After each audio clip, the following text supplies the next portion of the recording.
Kebakaran terminal BBM Pertamina di Pelumpang, Koja, Jakarta Utara menimbulkan kecemasan warga. Sedikitnya 17 warga tewas dan 50 warga lainnya luka-luka. Presiden Joko Widodo saat meninjau lokasi kebakaran Minggu 5 Maret 2023 meminta agar warga segera direlokasi atau memindahkan terminal BBM Pelumpang ke lokasi yang lebih aman. Jokowi mengingatkan pemukiman warga harus jauh dari objek vital termasuk terminal BBM Pelumpang. Lantas, bagaimana status dari lahan milik warga di Tanah Merah, Koja, Jakarta Utara tersebut, mengingat lokasinya yang sangat dekat dengan objek vital nasional? Sengketa lahan di Tanah Merah bukan hal baru. Pada tahun 2009, pasca kebakaran terminal BBM Pelumpang, Gubernur DKI Jakarta saat itu Fauzi Bowo berencana merelokasi warga Tanah Merah, Jakarta Utara. Fauzi mengatakan sekitar 89 hektar lahan yang dihuni warga merupakan lahan milik Pertamina. Tanah itu pernah dibebaskan Pertamina pada 1992 dan ditimbun dengan tanah merah, sehingga kawasan tersebut dikenal dengan nama Tanah Merah.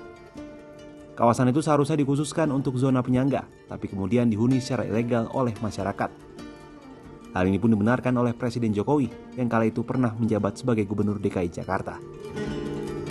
Dulu memang sudah direncanakan untuk dibuat air di kanan kirinya, sungai.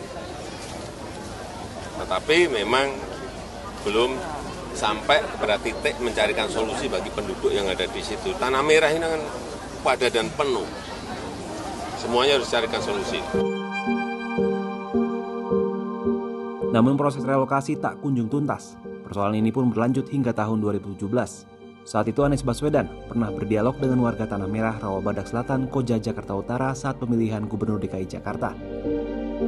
Warga meminta Anies memenuhi hak dan memberikan perlindungan bagi warga Tanah Merah. Setelah terpilih menjadi Gubernur DKI Jakarta, Pemprov DKI menerbitkan IMB sementara kepada penduduk kampung Tanah Merah pada Sabtu 16 Oktober 2021. Pertamina enggan berkomentar lebih lanjut ketika ditanya mengenai status lahan di kampung Tanah Merah yang terkena dampak kebakaran akibat berada di zona penyangga terminal BBM Pertamina Pelumpang, Jakarta Utara. Masih terus berkoordinasi dengan pemerintah Provinsi DKI Jakarta untuk mencari solusi terbaik terkait penanganan ini. Tapi sekali lagi bisa saya sampaikan bahwa saat ini fokus kita adalah bagaimana menangani warga yang sedang mengungsi saat ini. Nanti opsinya apa, kita masih carikan solusi terbaik. Jokowi sendiri telah meminta Menteri BUMN Erick Thohir untuk menata ulang seluruh objek vital di Indonesia agar peristiwa kebakaran seperti di terminal BBM Pelumpang tidak lagi terjadi.